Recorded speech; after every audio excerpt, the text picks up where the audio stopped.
while we're here, by the way, stay tuned. We're going to preview next week's episode at the end of the show. And whew, Jeff has been telling me, oh, I can't wait to talk about that one. But let's talk about SummerSlam 99.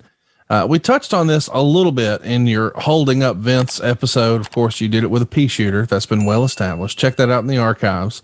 But today we're going to discuss all things SummerSlam. So we're marching through the summer of 1999.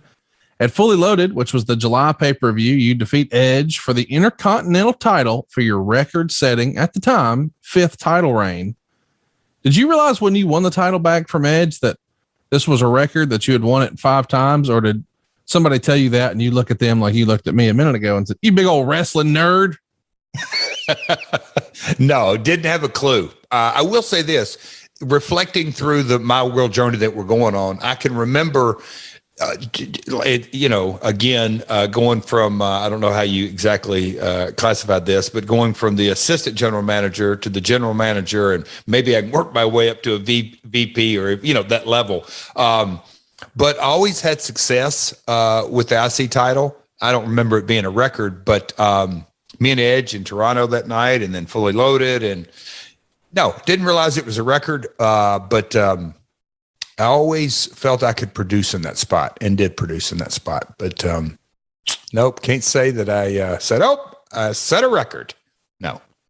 Does somebody in the back tell you that? Is there, because we hear about that in football all the time, that a guy will break a rushing record or something like that, but he wouldn't have known until right before he did it, or maybe right after he did it.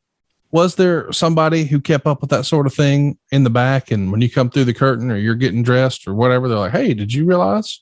That was, and it's like stats, my sporting days, I was, you don't want to keep up with how many points you scored in basketball, just go out and play the game, all that kind of stuff. So stats was something that, and there are different guys in the industry that write down every match they were in and where they were at and the house and all that. I was never a stat guy like that. And also when I went back in, 2019 for Royal Rumble, they posted, I think social media and the digital age that we're in has really brought stats to the forefront, that you just input it into the computer and you can go to it with the click of the button. You're not doing it on a yellow legal pad or, the computer age, and making it so readily available.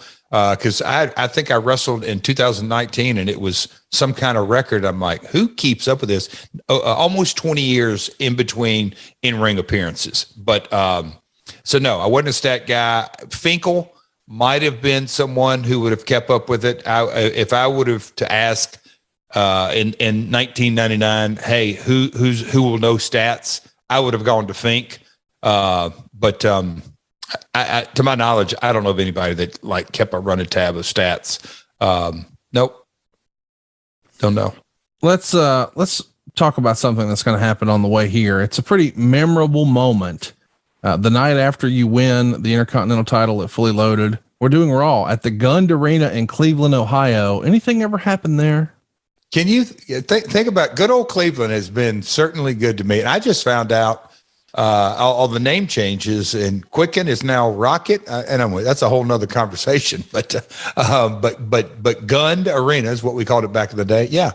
That's the night that you called it a pea shooter. I don't remember it being a pea shooter. Yeah, lots have happened. Lots of things happened in that arena through the years, and what a great market. I mean, it wasn't just that. Isn't that where you held up Vince too? I thought that's what I just alluded to. Oh, okay. So you hold up Vince there and you're fired. I mean, I think that's where. Oh, in WCW, you're right. Yes. Yeah. So Vince fired me there. Isn't that interesting? I wonder if that was in Vince's mind. Do you think when he walked into that building, he was like, because I never put that together until just now. God damn, this is where that son of a bitch held me up for money. I'm going to fire him. No, not at all. There's been a couple of things in there. The Hardys and Edge and Christian had their ladder match on that same 1999 pay-per-view. And they talked about there's a spot in Gund Arena they remember. I saw an Instagram post from Edge. So I remember that. Yeah. So no, I don't think Vince thought about it, because look, I've said it again. I've said it before. I'll say it over and over and over. Vince gave me that check and with a smile on his face. No, it's been well documented. You held him at gunpoint, and this was right after or right around the time that Eric Bischoff was throwing coffee. It's like you're not even right. You're right. Maybe the same night. So what? Where did Eric toss the pot of coffee? Was it a pot or a canister? What was it? I think it was a whole pot of coffee over his head. Oh my God. It was humiliating. It was like, you can't do that on television, the Spanish version. Oh man. That's just wrong. I agree. Eric, we forgive you. Did you know he once told Chris Jericho that he had to sign the contract extension, his new contract, or he wasn't going to continue his championship title run? And the way he communicated that was no ticky, no laundry. Wow. You have got the large size, extra large paddle out today. You are stirring. That's real. He once told Chris Jericho, no ticky, no laundry. What is no ticky?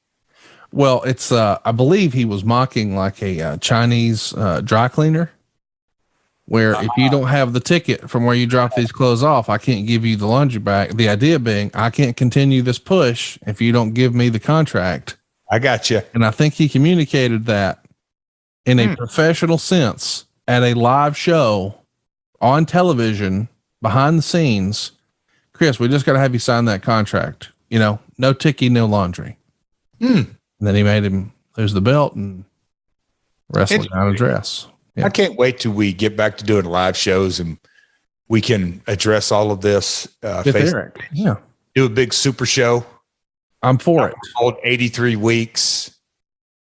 Just hammer it out. So July 26th, 1999. It's the Gund Arena in Cleveland, Ohio. $16,340. You're not quitting or getting fired here. In fact, you're the new Intercontinental champion. Snafu, 16,000. That was people, not dollars. Yeah, $16,340, folks, for $404,159.